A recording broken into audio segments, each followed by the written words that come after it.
An expression of infinite bitterness had come over my father's bluish gaze in the last 2 days, and the white strand of hair which he was in the habit of fingering in his moments of cruelest doubt and anxiety now stood out stiff, like a horn of white hair into which was condensed all the torment and all the yellowish and menacing bile of my problematic future. The following day, dawn broke dismally with lurid flashes of capital punishment. I was ready for anything. I was no longer afraid, for my sense of impending catastrophe had reached its peak in the infernal atmosphere of the previous day. I set to work, and in exactly 1 hour I had completely finished the drawing with all the shading. I spent the remaining hour doing nothing but admiring my drawing, which was remarkable. Never had I done anything so precise. But suddenly I became terrified as I noticed one thing. The figure was still small, even smaller than the first one. When I got out, my father was reading the newspaper. He did not have the courage to ask any questions. He waited for me to speak. "I did wonderfully well," I said calmly. And then I added, "But the drawing is even smaller than the first one I made." This remark came like a bombshell. So did the result of my examination. I was admitted as a student to the School of Fine Arts of Madrid with this mention: in spite of the fact that it does not have the dimensions prescribed by the regulations, the drawing is so perfect that it is considered approved by the examining committee. My father and sister went back to Figueres, and I remained alone, settled in a very comfortable room in the student's residence, an exclusive place to which it required a certain influence to be admitted, and where the sons of the best Spanish families lived. I launched upon my studies at the academy with the greatest determination. My life reduced itself strictly to my studies. No longer did I loiter in the streets or go to the cinema. I stirred only to go from the student's residence to the academy and back again. Avoiding the groups who foregathered in the residence, I would go straight to my room, where I locked myself in and continued my studies. Sunday mornings I went to the Prado and made cubist sketch plans of the composition of various paintings. The trip from the academy to the student's residence I always made by streetcar. Thus I spent about 1 peseta per day, and I stuck to this schedule for several months on end. My relatives, informed of my way of living by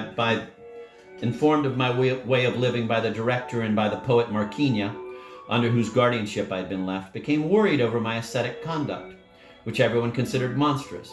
My father wrote me on several occasions that at my age it was necessary to have some recreation, to take trips, go to the theater, take walks about town with friends. Nothing availed. From the academy to my room, from my room to the academy, and I never exceeded the budget of 1 peseta per day. My inner life needed nothing else. Rather, anything more would have embarrassed me by the intrusion of an unendurable element of displeasure. In my room, I was beginning to paint my first cubist paintings, which were directly and intentionally influenced by Juan Gris. They were almost monochromes, as a reaction against my previous colorist and impressionist periods. The only colors in my palette were white, black, sienna, and olive green. I bought a large black felt hat and a pipe, which I did not smoke and never lighted, but which I kept constantly hanging from the corner of my mouth. I loathed long trousers and decided to wear short pants with stockings and sometimes puttees. On rainy days I wore a waterproof cape which I had brought from Figueres, but which was so long that it almost reached the ground. With this waterproof cape, I wore the large black hat from which my hair stuck out like a mane on each side. I realize today that those who knew me at that time do not at all exaggerate when they say that my appearance was fantastic. It truly was. Each time I went out or returned to my room, curious groups would form to watch me pass, and I would go my way with head held high, full of pride. In spite of my generous initial enthusiasm, I was quickly disappointed in the professional staff of the School of Fine Arts. I immediately understood that those old professors covered with honors and decorations could teach me nothing. This was not due to their academicism or to their Philistine spirit, but on the contrary, to their progressive spirit, hospitable to every novelty. I was expecting to find limits, rigor, science. I was offered liberty, laziness, approximations. These old professors had recently glimpsed French Impressionism through national examples that were chock full of tipicismo, local color. Sorolla was their goal. Sorolla was their god. Thus, all was lost. I was already in full reaction against Cubism. They, in order to reach Cubism, would have had to live several lives. I would ask anxious, desperate questions of my professor of painting: how to mix my oil and with what, how to obtain a continuous and compact matter, what method to follow to obtain a given effect. My professor would look at me, stupefied by my questions, and answer me with evasive phrases, empty of all meaning. "My friend," he would say, "everyone must find his own manner. There are no laws in painting. Interpret everything and paint exactly what you see, and above all, put your soul into it. It's temperament that counts. Temperament, I thought to myself sadly. I could spare you some, my dear professor, but how and what proportion should I mix my oil with varnish?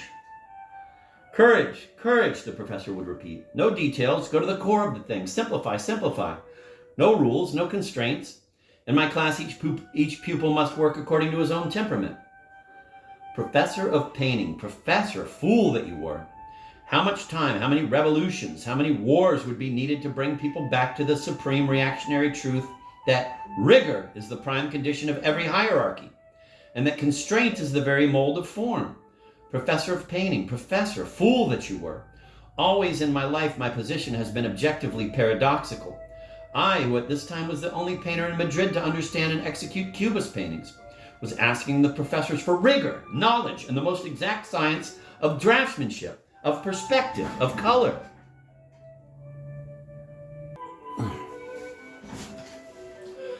The students considered me a reactionary, an enemy of progress and of liberty. They called themselves revolutionaries and innovators because all of a sudden they were allowed to paint as they pleased, and because they had just eliminated black from their palettes, calling it dirt, and replacing it with purple.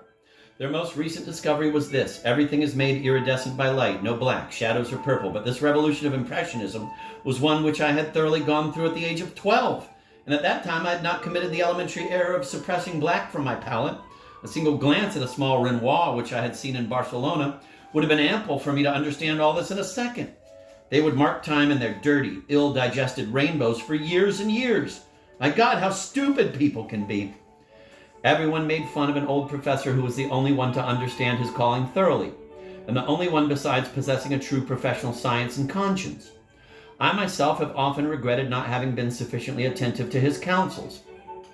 He was very famous in Spain, and his name was José Moreno Carbonero. Certainly paintings of his with scenes drawn from Don Quixote I still enjoy today, even more than before. Don José Moreno Carbonero would come to class wearing a frock coat, a black pearl in his necktie, and would correct our works with white gloves on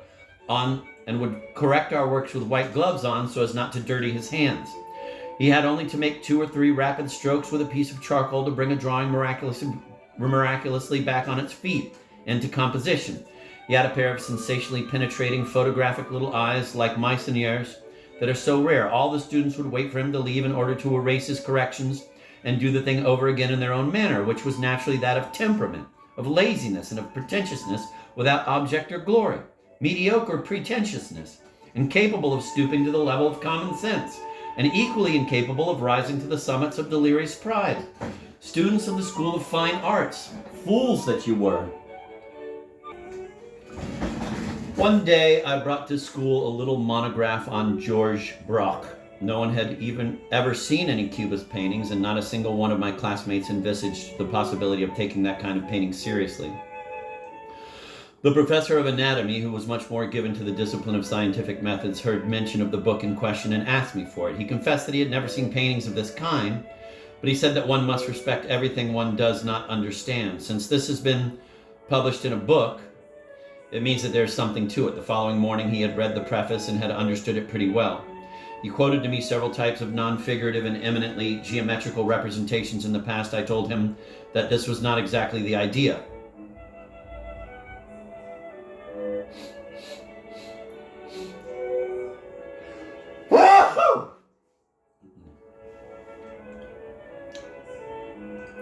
He quoted to me several types of non-figurative and eminently geometrical representations in the past. I told him that this was not exactly the idea, for in Cubism there was a very manifest element of representation. The professor spoke to the other professors, and all of them began to look upon me as a supernatural being.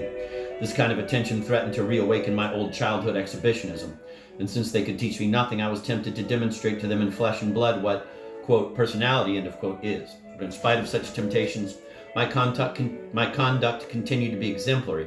Never absent from class, always respectful, always working 10 times faster and 10 times harder at every subject than the best in the class. But the professors could not bring themselves to look upon me as a born artist. He is very serious, they said. He is clever, successful in whatever he sets out to do, but he is cold as ice. His work lacks emotion. He has no personality. He is too cerebral and intellectual, perhaps, but art must come from the heart. Wait, I always thought deep down within myself, you will soon see what personality is.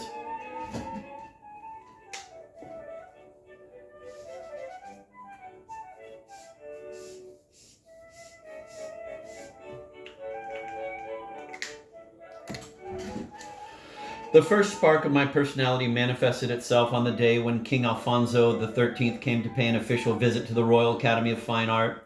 Already then, the popularity of our monarch was in decline, and the news of his coming visit divided my fellow students into two camps. Many spoke of not appearing on that day, but the faculty, to forestall any sabotage of the splendor of the occasion, had bluntly announced severe penalties for any failure to be present on that day. 1 week beforehand, there began a thoroughgoing house cleaning of the academy, which was transformed from a frightfully run-down state to one that was almost normal. A carefully planned organization was set up to change the aspect of the Royal Academy, and several clever ruses were tried out. In the course of the king's visit to the different classes, the students were to run from one room to the next by some inner stairways and take their places before the king arrived, keeping their backs to the door, so that he would have the impression that there were many more students than there really were. At that time, the school had a very small attendance, and the large rooms always had a deserted look. The authorities also changed the nude models in the life classes, young but very poor creatures and not much to look at who were paid starvation wages, for very lovely girls who I am sure habitually exercised much more voluptuous professions. They varnished the old paintings, they hung curtains and decorated the place with many trimmings and green plants.